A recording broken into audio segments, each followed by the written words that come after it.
bisa dibilang Tapi kayak emang gitu. ada yang berubah, nggak hanya data sih ke depannya sebenarnya. Ya tadi, AI ini menjadi satu game changer sebenarnya di apa ya namanya, di permainan internet ini ya. Kalau kita lihat di beberapa negara lain, di China kalau kita melihat, mereka udah nggak jual data lagi. Mereka jualnya token, token AI. Jadi memang data ini di-convert menjadi si token AI ini. Jadi eh, internet nih mungkin ke depan akan semakin murah kali ya, Oke. semakin murah sehingga yang dijual itu mungkin menjadi token AI. Di China sudah seperti itu soalnya.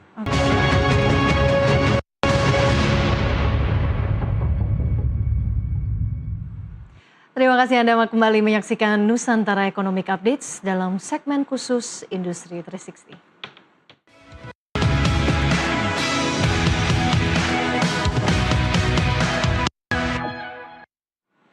Transformasi digital di Indonesia terus berakselerasi dan menjadikan internet sebagai infrastruktur utama dalam mendukung berbagai aktivitas masyarakat. Di tengah perkembangan teknologi kecerdasan buatan atau artificial intelligence, kesiapan jaringan internet menjadi faktor penting untuk menopang pertumbuhan ekonomi digital nasional. Survei Profil Internet Indonesia 2026 yang dirilis oleh APJI mencatat tingkat penetrasi internet nasional mencapai 81,72% dengan jumlah pengguna sebanyak 235 juta orang. Capaian ini menunjukkan akses internet di Indonesia yang terus meluas dan menjadi fondasi penting bagi percepatan transformasi digital. Di balik peningkatan tersebut, APJI menilai pemerataan kualitas jaringan, perluasan layanan fixed broadband, serta penguatan keamanan siber masih menjadi tantangan yang perlu diselesaikan agar manfaat digitalisasi dapat dirasakan secara merata. Seiring meningkatnya pemanfaatan teknologi AI di berbagai sektor, kebutuhan akan internet yang lebih cepat, stabil, dan berkapasitas besar diperkirakan akan terus meningkat. Kondisi ini pun menjadi momentum untuk memperkuat infrastruktur digital agar Indonesia siap menghadapi era AI.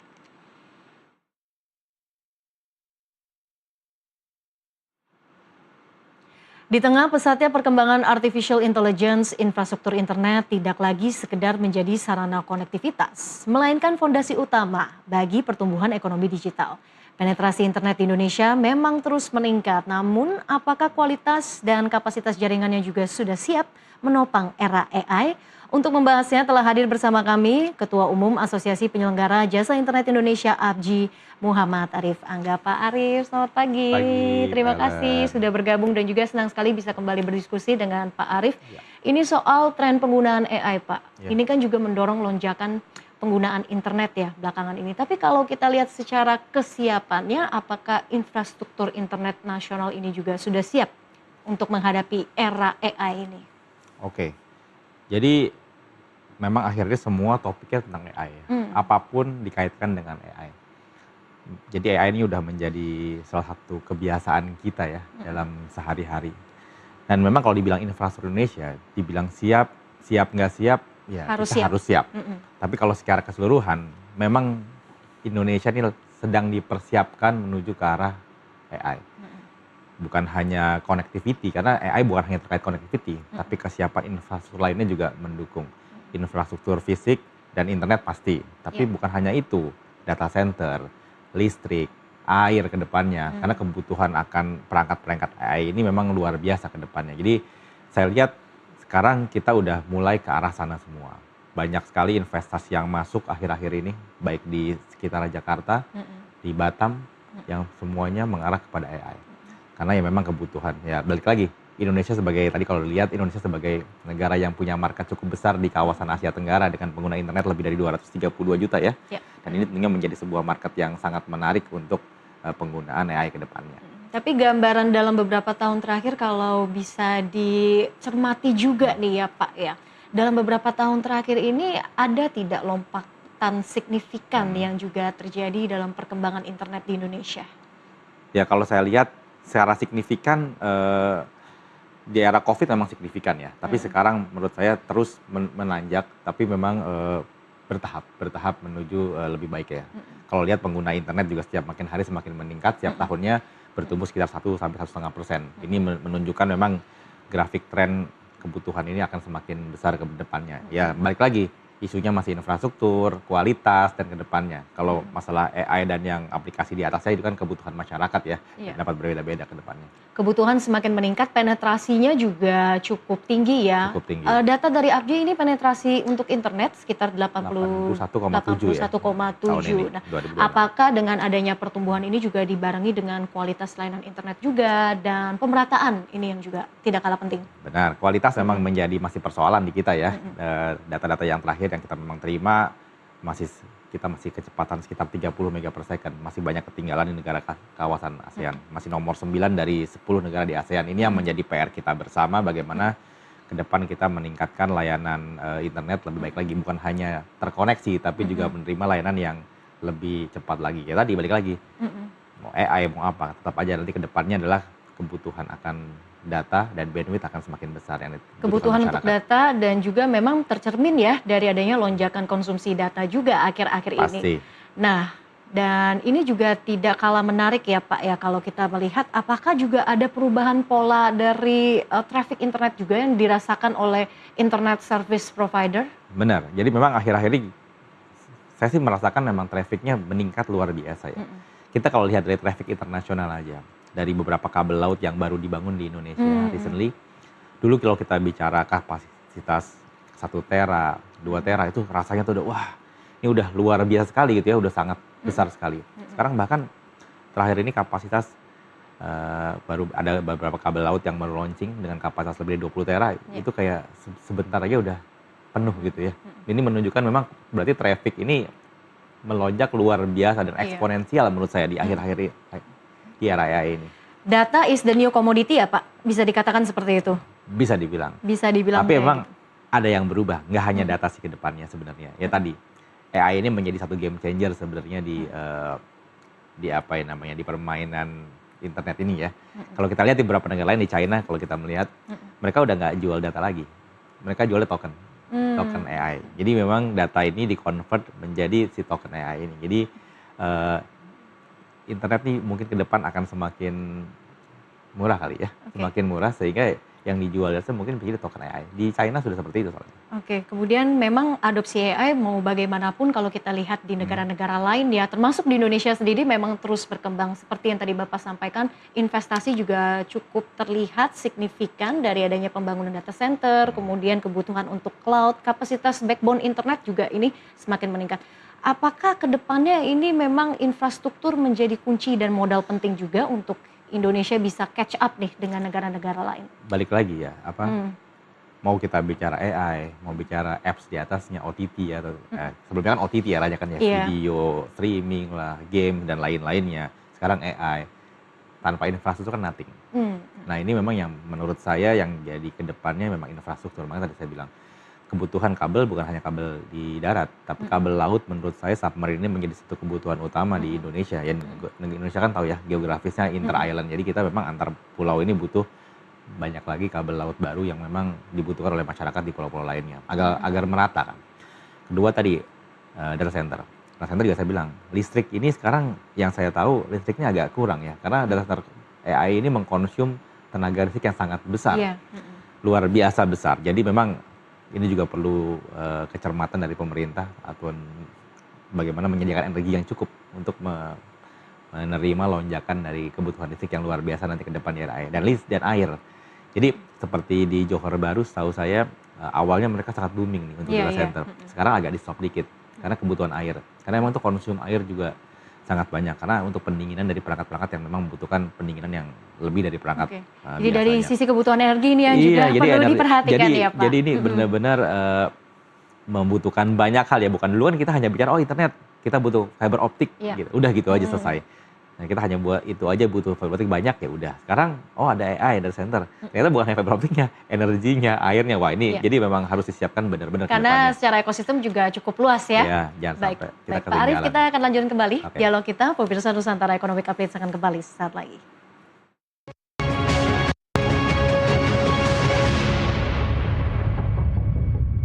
Anda kembali di Nusantara Economic Updates, masih dalam segmen Industri 360, dialog bersama Ketua Umum Asosiasi Penyelenggara Jasa Internet Indonesia, ABJI Muhammad Arif Angga. Kita lanjut kembali. Kita masih membahas soal ekosistem AI ini, Pak. Dan belakangan ini tantangannya tidak hanya terkait dengan investasi, harga fiber optik Ya. ini juga meningkat. Bisa diceritakan atau digambarkan sebetulnya apa yang terjadi dalam kondisi ini? Ya, jadi dalam 1 tahun terakhir ya, harga Mhm, optik memang naik antara 15-30%. Karena kelangkaan dari core-nya sendiri. Jadi fiber optik kan ada isinya itu, fiber core-nya itu kelangkaan. Karena memang dipengaruhi beberapa hal. Satu yang tadi saya sampaikan juga kebutuhan infrastruktur yang makin meningkat. mhm, Jadi demand-nya ini melonjak untuk kebutuhan internet dan lain-lainnya. mhm, Kedua memang yang memang jadi paling santer karena diambil oleh perang juga. mmm, Karena perang ini ternyata menggunakan fiber optik. Ya, ternyata drone-drone itu juga banyak menggunakan fiber optik. Jadi ini yang terus terang mengkonsum fiber optik sangat banyak sehingga mhm, pabrik-pabrikan even di seluruh dunia, di China itu kehabisan stok. Jadi mhm, karena supply and demand-nya tidak balance dan kebutuhannya semakin meningkat, ini yang membutuhkan harganya jadi naik. Jadi kejar-kejaran ya antara produksi dan juga kebutuhan. oke, Ini lumayan lumayan, mhm. membuat kebimbangan lah di teman-teman Abji juga ya, karena ya tadi lumayan Iya, signifikan 15-30%. 15-30% 30% untuk kenaikannya dan kenaikannya. ini sudah terjadi sejak Sudah, awal tahun menurut saya atau udah setahun terakhir udah ya, satu udah tahun 1 tahun terakhir, terakhir? tapi akhirnya Oke, makin makin lumayan mhm, meningkat lah harganya. oke. Selain itu salah satu isu yang juga cukup ramai dibahas nih ya Pak, sekitar 90% lalu lintas internet Indonesia katanya masih bergantung pada Singapura, apakah benar? Ya bisa dibilang nggak salah juga pernyataan itu ya. Iya, Memang kemarin ini isu ini sempat meningkat ketika isu perang di Timur Tengah. mhm, Kan ada ancaman akan ada fiber optik yang diputus di Timur Tengah, mhm, apakah Indonesia akan terganggu dan selebihnya. Kita sempat berdiskusi dengan beberapa stakeholder dan juga Komdigi dalam pada saat itu ya mhm, memang kita sampaikan saat ini ya sebenarnya kalau kabel yang di Timur Tengah putus Indonesia nggak terlalu berdampak karena mhm, memang banyak traffic itu ke Eropa hanya sekitar 5% lah kurang lebih nggak terlalu banyak tapi memang 90% kurang lebih lewat Singapura. mhm, Karena ya bisa dibilang dari Indonesia ini semua rute, jadi kalau kabel laut tuh ada koridor namanya. iya, mhm, Koridornya itu hampir semuanya melewati Singapura dulu baru ke internasional. Dan di mhm, Singapura ada yang ke arah China, ada yang ke arah Amerika, ada yang ke arah Jepang, ada yang ke arah Eropa. Jadi mhm, beragam, tapi hampir semuanya via drop di Singapura dulu. oke, Jadi hanya beberapa, sekarang tapi udah mulai ada beberapa, di Indonesia ada beberapa landing point internasional, bukan hanya Singapura sebenarnya. Sekarang ada Singapura, ada Manado, mhm, ada lagi kalau nggak salah yang di Jayapura ya, kalau nggak salah di mhm, atas itu ada beberapa landing point. Dan ini diharapkan menurut saya juga ke depan mendorong kabel-kabel lain dari internasional bisa masuk melalui hub lain. Jadi nggak semuanya melalui Batam. Oh Batam sekarang, Batam, iya, mhm, Singapura Batam. Jadi mhm, ini yang memang kita juga ajukan pemerintah, kalau bisa pemerintah juga mendorong koridor-koridor ini dialihkan. Jadi nggak seluruhnya, nggak apa-apa lewat Singapura juga bagus, tapi dialihkan beberapa traffic lewat koridor lain. Manado udah ada beberapa yang lewat Manado, tapi ya masih kurang ya, nggak balance lah antara timur dan barat. tapi sebenarnya Pak, ada tidak risiko jika, memang masih ketergantungan juga lalu lintas internet dengan Hmm. Singapura, ada tidak risiko-risiko seperti mungkin keandalan jaringan atau keamanan data dan lain sebagainya? Sebenarnya kalau infrastruktur nggak terlalu pengaruh Mmm, keamanan data ya. iya, Ini purely memang masalah topologi jaringan. Tapi ya saya lihat pemerintah juga udah mulai bagus. Batam juga udah mulai menggeliat. Sekarang Batam juga lumayan menggeliat untuk data center dan lain-lainnya. mhm, Jadi ini perlu harus ditingkatkan lah ya. Ya tadi balik lagi kalau mau gitu ya energi siapin, ini siapin. Jadi sehingga mengundang para investor asing yang bermain di pusat data ini datang ke Indonesia dan ini ya tadi mengurangi ketergantungan akan koridor laut yang harus lewat ke Singapura. jadi Paling nggak. pembangunan kabel bawah laut Hmm. yang mengantarkan konektivitas antar pulau ini juga bisa menjadi strategi pemerintah juga? Harus Harus? harus, menurut saya wajib, harus Mhm, dipikirkan baik-baik ke mhm, depannya. Karena ya tadi, bukan hanya satu kita negara kepulauan, mhm, kedua memang kebutuhan kita besar sekali ya. Ya, jadi memang kita harus cermat memandang lokasi strategisnya Indonesia ini dalam peta per apa ya, per fiber optikan iya, kawasan lah ya, mhm, kurang mhm, lebih baik. seperti itu ya. Dan juga pemerintah kan terus mendorong, akses internet ya, pemerataannya Iya sampai betul, keluar Jawa. Nah, benar. sejauh mana sebetulnya konektivitas ini sudah mulai tercermin, Pak, dalam beberapa tahun terakhir ini? Ya kalau lihat dari data yang Abji punya sebenarnya kalau balik lagi, kalau hanya terkoneksi ini udah cukup bagus ya. Iya, Rata-rata ya baik itu di Papua pun 80% juga udah terkoneksi. mhm, Jadi menurut saya cukup baik mhm, pendengarannya. Tapi balik lagi, terkoneksi saat ini nggak cukup menurut saya. Balik lagi kita butuh kualitas. kualitas, Kualitas. mhm, Kita nggak bisa hanya bilang, oh saya udah terkoneksi internet, selesai. mhm, PR-nya belum selesai. Mungkin kalau kita bicara 10 tahun lalu benar, kita hanya butuh koneksi aja, kalau koneksinya selesai. mhm, Asal punya koneksi kan ada beberapa lembaga pemerintah yang memang menyediakan konektivitas ke daerah tertinggal kan, mhm, seperti Bakti misalnya. mhm, Dulu kita bisa pakai satelit apa, Satria, apa ke sana mungkin dulu ada palaparing program pemerintah, tapi itu kan 10 tahun lalu kurang lebih ya, hampir 10 tahun lalu. Sekarang bukan terkoneksi aja tidak cukup menurut saya. Harus Oke. harus meningkat kualitasnya Jadi juga. konektivitas dan juga kualitas dan yang tidak kalah penting harga juga, Pak. Nah, ini dia. Nah, sebetulnya ada tidak mungkin koordinasi antara APJI dan pemerintah juga dalam melihat ya bagaimana Ya. layanan internet ini juga tetap bisa berkualitas tapi harganya juga Kalau bisa kalau kompetitif. harga ini sebenarnya something yang saat ini nggak ada Mhm, regulasinya yang mengontrol harga. Jadi mmm, harga ini sebenarnya market aja, market price. Nah ini memang menjadi satu masukan juga kita ke pemerintah, berapa kali kita diskusikan, cuman kita belum belum dapat ini ya, belum dapat formula yang memang win-win iya, untuk semuanya, di mhm, mana bisa nggak sih pemerintah juga mengatur mungkin harga jual internet dan lain-lainnya mhm, sehingga terjadi ekonominya juga sehat ya, mhm, persaingan juga sehat.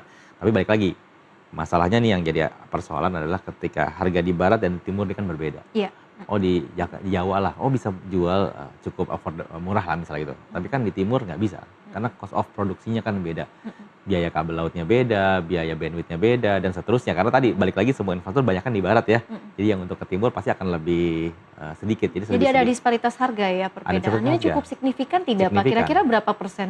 Menurut saya nih ya, kalau kita Mhm, bicara, saya nggak bicara harga jual ke masyarakat ya, iya, ini di mhm, sisi penyelenggara ISP aja cost-nya. Anggaplah biaya backbone di Jawa mhm. perbandingan dengan biaya backbone di Sulawesi itu menurut saya 1:5 atau banding 6 harganya untuk Oke. harganya. Jadi Di 6 kali lipat, Pak? itu baru di Sulawesi, kalau Mhm, di mana, di Ambon apa di Maluku dan di iya, Papua lebih lagi, bisa 10 kali lipat mhm, harga. Ini untuk yang produksinya aja ya. mhm, Jadi tapi kan kita nggak bisa jual ke masyarakat membebani, "Oh lebih mahal ya." iya, Misal di Jakarta mhm. 100.000, di Papua 1 juta, kan nggak bisa begitu, daya Mhm, belinya kan kurang lebih sama. Jadi ya memang ini subsidi juga dari para mhm. pemain. Artinya diperlukan juga ya kolaborasi antara pemerintah, operator Mhm. telekomunikasi, penyedia data center juga ya untuk AI dan juga penyelenggara jasa internet. Sebetulnya model kolaborasi seperti apa sih, Pak, yang juga perlu dilakukan lagi agar ini memang bisa internet kita tidak hanya konektivitas, kualitas, tapi juga harga? Kalau menurut saya memang ini kolaborasi ini ya, yang memang menurut saya paling penting adalah infrastruktur sharing sih. Mmm, Jadi beberapa regulasi di kita masih kita mendorong pemerataan, tapi beberapa regulasinya memang yang kita lagi diskusikan dengan pemerintah, bagaimana ada satu regulasi yang memang mendorong infrastruktur sharing. Sudah ada regulasi itu, tapi mhm, secara detail memang lagi kita bahas bersama. Karena gini, mhm, kenapa itu penting? Karena sekarang ini ketika memang kalau Mbak Ellen lihat di jalanan ya, banyak iya, kabel semerawut bla bla bla. mhm, Padahal kan sebenarnya customer-nya kan cuma itu aja, tapi kabelnya bisa 10, 20. Ini kan akhirnya terjadi overlapping infrastruktur mhm, di daerah itu. Padahal ketika memang penyelenggara ini bisa menggunakan infrastruktur yang sama dengan regulasi yang memayungi itu, sehingga mhm, infrastruktur yang ini kan bisa dialihkan ke tempat lain ya. mmm, mhm, Jadi nggak menumpuk. Jadi saya selalu bilang gini, sekarang ini mungkin jumlah ISP banyak sekali, ada 1.530 lebih ISP di Indonesia. mhm, Tapi memang di Pulau Jawa udah 1.000 lebih gitu bisa dibilang. mhm, Jadi kan ini menumpuk ya. Jadi investasinya menumpuk, iya, bukannya betul. menyebar. Nah ini yang menurut saya kita perlu sangat cermat, pemerintah juga harus bareng-bareng dengan stakeholder dan swasta juga, industri, bagaimana merumuskan ini sehingga investasi yang dikeluarkan untuk infrastruktur tidak menumpuk di tempat yang sama, sehingga bisa Oke. lebih merata. Nah, menurut saya ini kalau ke depan ini rapi, lambat laut kualitas akan meningkat. Karena simpel aja, Mhm, ketika ada di Jawa ada 1.000 ISP misalnya, mhm, perang tarif ini suatu hal yang tidak bisa dikesampingkan lagi, di mhm, mana supaya akan banyak, pasti harganya akan mhm, kena di mana-mana, hukum alamnya seperti itu. mhm, Sehingga apa? Sehingga operator-operator yang middle atau yang masih baru kesulitan untuk improve di sisi teknologi. iya, Anggap aja dia baru investasi mungkin mhm, setahun, mhm, datang lagi operator baru lagi, datang lagi operator baru lagi. Akhirnya mereka perang di situ, perang tarif, perang layanan dan mhm, lain-lainnya. Sehingga seperti kita handphone aja, setiap tahun berapa model yang keluar. iya, mhm, Sama di mhm, dunia teknologi mhm, juga kurang lebih sama. Mungkin setiap setahun 2 tahun ada teknologi baru yang hadir. mhm, mhm, Akhirnya karena ini juga belum balik modal, harga jual udah semakin terjepit, akhirnya untuk mengimprove dari teknologi yang ada agak sangat sulit ya, iya, karena mhm, pengembangan investasinya belum, tapi udah mhm. suruh nambah lagi yang baru. Ya ini yang memang jadi pikiran bersama. Ketika ini akan terus begini, akhirnya tidak ada improvement dari sisi kualitas dan teknologi ini yang akhirnya menghambat peningkatan kualitas layanan. Ya investasi masih Jawa sentris ya, Pak, ya? Ya so far ya, So far suka nggak masih suka bisa seperti itu. dikatakan. Sebetulnya kendala apa sih yang akhirnya memang investasi ini agak sulit begitu ya untuk dilakukan di luar Pulau Jawa? Ya memang satu di Jawa kita nggak bisa mikirin bahwa emang 65% penduduk kita di Jawa ya. Jadi emang marketnya sangat banyak. Jadi walaupun ada 1000 ISP ya semua punya kebagian makan.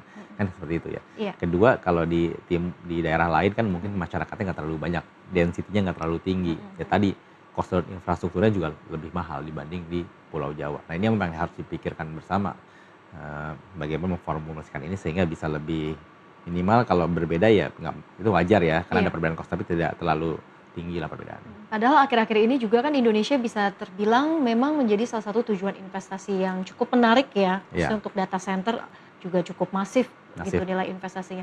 Sebetulnya peluang apa yang bisa dimanfaatkan dari segi ekonomi digital juga ketika memang banyak sekali investasi yang masuk terkait dengan ekosistem AI ini? Kalau saya melihat pemerintah masih membuat banyak tadi iklim investasi yang lebih menarik buat asing ya. Terutama kawasan-kawasan yang memang dikhususkan untuk ya tadi data center dan selanjutnya. Jadi memang ini juga terus kemudahan dalam perpajakan, terus kemudahan dalam energi dan lain-lain, komitmen pemerintah dalam regulasi yang memang jangka panjang. Jadi kadang-kadang kalau saya ketemu beberapa pemain asing, mereka menginginkan memang sebuah regulasi yang jangka panjang dan tidak berubah-ubah ya, yang lebih, sehingga mereka kan ini investasi jangka panjang ya, bukan setahun 2 tahun. Bisa 20 tahun, 30 tahun ya, ketika memang dia sudah bangun ini bisa 30 tahun itu barang ada. Jadi mereka membutuhkan kepastian itu sih. Jadi memang saya rasa pemerintah perlu melihat peluang ini bukan hanya dari bukan dari mungkin energi yang lain, bukan dari sektor, tapi sektor teknologi ini juga menjadi peluang yang memang harus dipikirkan ke depannya. Tapi kalau untuk data center sendiri, Pak Arief kan tadi menyebut memang dari sisi konsumsi energi ini kan juga cukup tinggi ya untuk data center. Untuk di Indonesia sendiri sebetulnya apakah kita sudah memiliki ketahanan energi untuk itu, Pak? Kemarin tuh sepertinya dibilang Indonesia sangat cukup. Tapi masalahnya sekali data center dibangun, mereka bisa sekarang 50 mega, ada yang minta 100 mega gitu ya. Ya lama-lama ya kalau semua orang mintanya segitu per site ya habis juga ya, nggak cukup juga. Dan ini yang perlu diimprove sih. Sehingga apa nih kira-kira yang konsumsi itu ataupun juga tadi jumlah yang tadi disebutkan yang ideal itu berapa, Pak? Kalau angka idealnya saya belum berhitung ya, tapi kalau saya bicara dengan mereka banyak beberapa tempat yang mereka belum dapat kepastian akan energinya. Mereka udah siap membangun nih, udah punya lahan, tapi karena belum dapat komitmen dari penyelenggara listrik ya untuk kapasitas yang diinginkan, akhirnya masih menunggu. Nah ini kan tentunya yang bisa jawab bukan saya sih, ya yang kan cuma satu kan penyelenggara listrik di Indonesia soalnya. Oke, tapi kalau di Indonesia sendiri dibandingkan mungkin negara-negara tetangga ya seperti Singapura dan Malaysia, sudah seberapa kompetitif kita dan juga daya saing investasi kita untuk data center ini bagaimana, Pak? Kalau harga listrik setahu saya kompetitif. Kalau enggak mereka nggak datang ke Indonesia ya. Kalau Singapura udah habis lah, mereka udah nggak punya lahan untuk membangun lagi, untuk membangun electricity-nya. Kalau untuk tempat mungkin masih bisa, tapi powernya udah habis. Malaysia berpeluang karena Malaysia juga recently juga cukup ngebut ya untuk mengundang banyak investasi ya. Saya bilang Batam dan Jakarta sekitarnya lah ya, mungkin Cikarang, Bekasi, dan ini lagi hot juga sebenarnya. Nah ini pemerintah perlu menangkap itu sehingga mereka tuh bisa nyaman untuk datang ke sini. Jadi secara geografis dan juga secara cost kita lebih kompetitif dibandingkan negara-negara tetangga? Saat ini ya. Baik, terakhir Pak Arief, mungkin pertanyaan terakhir dari saya, Indonesia kan memang memiliki bonus demografi yang juga cukup tinggi. Seperti yang Anda katakan tadi, memang jumlah populasi kita juga cukup banyak begitu. Sehingga jumlah penetrasi internet juga dinilai masih akan terus meningkat. Nah, bagaimana Abji melihat potensi tersebut agar Indonesia ini tidak hanya sekedar menjadi pasar AI saja, tapi juga bisa menjadi pemain penting dalam era AI ini? Itu pertanyaan yang sangat menarik sih. Sama aja ketika saya ditanya dulu, kenapa kita punya banyak anak bangsa, kok kita tidak menggunakan OTT buatan anak bangsa? Sama aja sih sebenarnya. Sama. Saya rasa banyak kok. Sekarang saya sering ketemu perusahaan-perusahaan lokal yang memang bergerak di bidang AI. Tapi kan balik lagi, bagaimana pemerintah memang mendorong si para perusahaan lokal ini. Apakah akan digunakan di government atau didorong di swastanya, dibuat regulasi khusus tentang hal-hal tertentu sehingga mereka-mereka yang memang membangun AI ini punya kesempatan yang sama dengan para global player. Karena gini juga ya, kadang-kadang yang jadi persoalan masalah di R&D-nya. Ketika kita bicara pemain-pemain AI global, biaya R&D mereka ini bisa ya $billion gitu ya. Baru R&D nih ya, belum biaya-biaya lainnya. Sedangkan apakah di kita ada dorongan ke sana untuk membuat research sampai dana sebesar itu? Karena itu nggak bisa bohong, itu juga meningkatkan kemajuan dari si AI tersebut. Infrastrukturnya tadi, bla bla bla blanya. Apa kita juga dorong, nah ini ya menurut saya perlu, nggak bisa pemain swasta sendiri sih, harus kolaborasi dengan pemerintah tadi. Jadi si pemain lokal dengan pemerintah sama-sama memang punya tujuan membesarkan something. Mungkin kayak waktu era OTT ya, Iya. pemerintah mendorong Indonesia punya berapa unicorn, punya dekakorn. Kalau saya ingat saya seperti itu zaman itu kan, ketika hype-hype-nya startup. Startup. Sama seperti sekarang hype-hype-nya AI. Apakah pemerintah juga punya program untuk Indonesia harus punya beberapa AI yang kelas tertentu gitu ya, seperti itu kan. Nah itu jadi perlu dorongan juga dari pemerintah. Perlu Itu dorongan investasi, kolaborasi. Pasti. Ya itulah pastinya kolaborasi ya, Pak. yang nyatanya ya tadi. Sehingga dorongan Indonesia tadi. tidak hanya sekedar follow saja, Benar. tapi juga bisa Bukan- melit gitu ya. Bukan hanya jadi user terus gitu ya, User kita terus, hanya tapi user. juga bisa menjadi Kurang salah lebih satu sama lah pemimpin menurut di saya. Asia. Kurang Baik. lebih sama. Baik, terima kasih Ya. Pak Muhammad Arif Angga, Ketua Umum Asosiasi Penyelenggara Jasa Internet Indonesia APJI, atas waktunya sudah berdiskusi bersama kami di Nusantara Economic Ya, Updates sama-sama, pada pagi Mbak. ini. Sehat dan sukses selalu, Pak. Terima kasih. Dan pemirsa, usai jeda Nusantara Economic Updates akan kembali sesaat lagi.